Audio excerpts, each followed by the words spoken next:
ठीक है। अध्याय 4 आंकड़ों का प्रबंधन एवं प्रस्तुतिकरण। इसके अंतर्गत आज हम पढ़ेंगे चित्रालय। क्या पढ़ेंगे? चित्रालय। अब चित्रालय क्या है? तो हमने कल पढ़े थे आंकड़ों का मिलान चिन्ह। आंकड़े जब आपको दिए रहते हैं तो उन आंकड़ों से मिलान चिन्ह कैसे बनाते हैं। अब आज हम देखेंगे कि अगर हमको आंकड़े दिए हैं तो उन आंकड़ों से चित्रालय कैसे बनाते हैं। तो ध्यान दीजिए, इसकी परिभाषा क्या है। जब आंकड़ों को चित्रों के माध्यम से दर्शाया जाता है, ध्यान दीजिए, जब आंकड़ों को चित्रों के माध्यम से दर्शाया जाता है तो उसे क्या बोलते हैं? चित्रालय। क्या बोलते हैं? चित्रालय। तो जब आंकड़ों को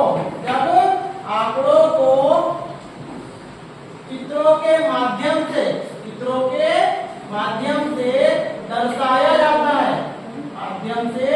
दर्शाया जाता है, चित्रों के माध्यम से दर्शाया जाता है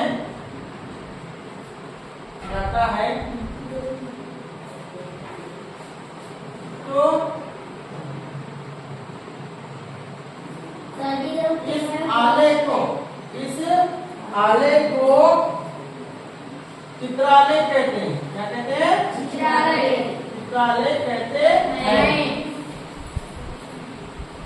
यानी जब आंकड़ों को चित्रों के माध्यम से दर्शाया जाता है तो इस आलेख क्या बोलेंगे?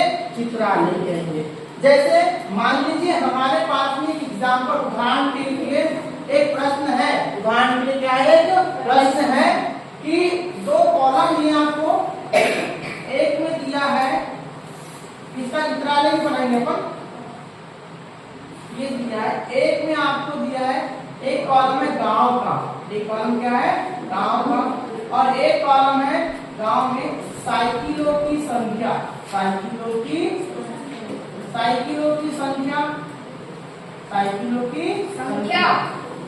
ये दो कॉलम दिए हैं, एक है आपका गांव का और दूसरा है साइकिलों की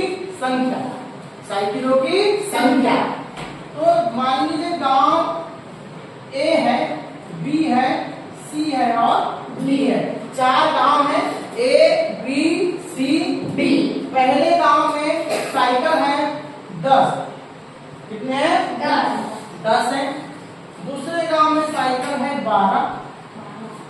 साइकिल क्या है? 12। तीसरे गांव में 8 और चौथे गांव में मान लीजिए 14। इस प्रकार गांव ए में 10 साइकिल है, गांव बी में 12 साइकिल है, गांव सी में 8 साइकिल है और गांव डी में 14। ये आंकड़े हैं। ये क्या है? आंकड़े दिए। अब इन आंकड़ों की सहायता से हम बनाएंगे चित्रालय। इसी प्रश्न में क्या बनाएंगे? चित्रालय।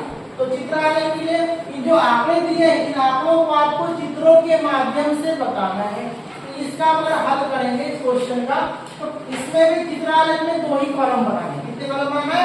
2 ही कॉलम बनाना। लेकिन ये दूसरा वाला जो कॉलम है साइकिल की संख्या थोड़ा बड़ा बनाना है।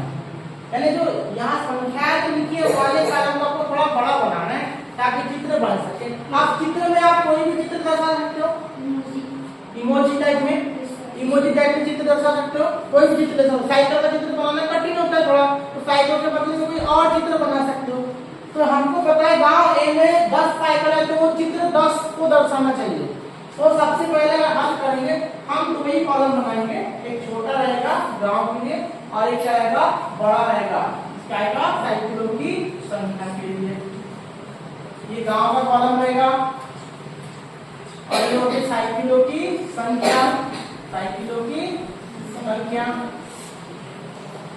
अब आपको क्या करना है? ये ए बी सी और डी 4 गांव हो गए। अब आपको यहाँ इमोजी का मतलब है, वो इमोजी बनाना पड़ेगा या वो चित्र बनाना पड़ेगा जिसके द्वारा आप आंकड़े को दर्शाया। जैसे हम साइकिल को आंकड़े को दर्शाते तो मान लीजिए ज्यादा बात इसने पर हम ऐसा बना दिए। इस चित्र का मतलब होगा एक साइकिल। कितना होगा? 1 भाई 2 साइकिल। इस चित्र का मतलब कितना होगा? 2 साइकिल। यानी एक बार आपने ये चित्र बनाया तो उसका मतलब कितने साइकिल हो जाएंगे? 2 साइकिल। कितने हो जाएंगे? 2 साइकिल। तो ये चित्र है, ये चित्र किसको दर्शा रहा है? 2 साइकिल को। ये चित्र किसको दर्शा रहा है? 2 साइकिल को। तो बताओ गांव ए में कितनी साइकिल है? 10। तो ऐसे वाले कितने चित्र बनाएंगे? 5। एक चित्र दर्शा रहा है 2 साइकिल को, तो 5 चित्र किसको दर्शाएगा? 10 साइकिल। तो ऐसा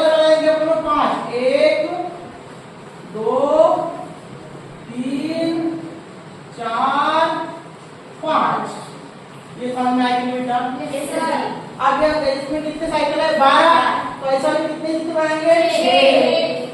1 2 3 4 5 और ये 6। यहाँ कितने बेटा? 8 साइकिल है। 4 चित्र बनाएंगे। 1 2 3 4 और यहाँ कितने? 14। 7 चित्र बनाएंगे। 1 2 3 4 5 6 7।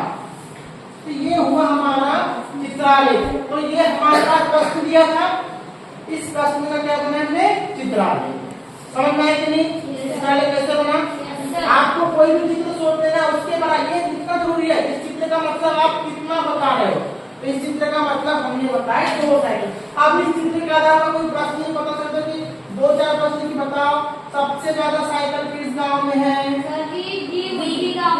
सबसे ज्यादा साइकिल डी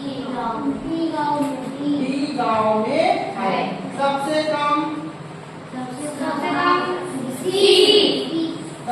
कम साइकिल कौन से गांव में? सी गांव में। तो ये 2 क्वेश्चन हम इनसे भी बना सकते हैं। ये चित्र आलेख को देखकर हम क्वेश्चन बना सकते हैं इसके आधार पर। जैसे ज्यादा किसमें है? डी में। सबसे कम सी में है। ठीक है, कोई समस्या आया समझ में?